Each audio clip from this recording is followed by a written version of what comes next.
সংযুক্ত আরব আমিরাত ছাড়ার সার্বিক প্রস্তুতি নিচ্ছে সোমালি জলদস্যুদের হাত থেকে মুক্ত হওয়া জাহাজ এমভি আবদুল্লাহ। ৩০ এপ্রিল রাতে জাহাজটি বাংলাদেশের উদ্দেশ্যে রওনা দিবে। এর পূর্বে জ্বালানি তেল গ্রহণের জন্য দেশটির ফুজিরা বন্দরে এসে সাময়িক অবস্থান করবে জাহাজ।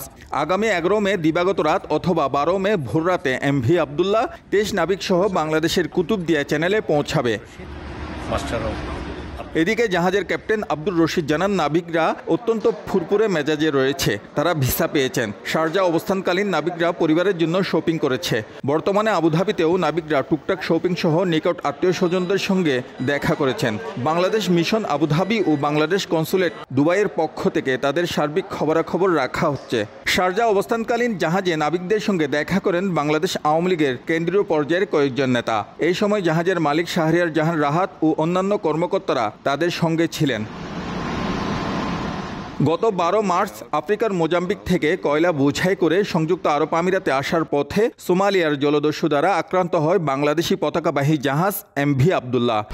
১, ২, ৩ ঢাকায় জমি জিতে নিন ১০০% ক্যাশব্যাক সহ ২০ কোটি টাকার পুরস্কার। দস্যুদের সঙ্গে অনেক দেন দরবারের পর মুক্তিপণের মাধ্যমে ২৩ নাবিককে ১৩ এপ্রিল গভীর রাতে অক্ষত অবস্থায় মুক্ত করা হয়। জলদস্যুদের কাছ থেকে মুক্ত হয়ে ১৪ এপ্রিল সকালে জাহাজ এমভি আবদুল্লাহ আমিরাতের উদ্দেশ্যে রওনা দেন। ৭ দিন পর ২১ এপ্রিল দুপুর ২টা ৩০ মিনিটে জাহাজ আবদুল্লাহ শারজা সমুদ্র বন্দরের বহির্নোঙরে এসে পৌঁছায়। প্রশাসনিক অনুমতি পাওয়ার পর ২২ এপ্রিল সন্ধ্যায় জাহাজ হামিরিয়া জেটিতে নোঙর করলে নাবিকদের সঙ্গে দেখা করেন মালিকপক্ষ। এই সময় উপস্থিত ছিলেন বাংলাদেশ দূতাবাস রাষ্ট্রদূত আবু জাফর, বাংলাদেশ কনসুলেটের কনসাল জেনারেল সহ ১৫ সদস্যের একটি প্রতিনিধি দল। এরপর থেকে জাহাজে নাবিকদের সার্বিক দেখভাল করছেন জাহাজের মালিক প্রতিষ্ঠান KSRM গ্রুপ। শিবলাল সাদিক, সময় সংবাদ, সংযুক্ত আরব আমিরাত।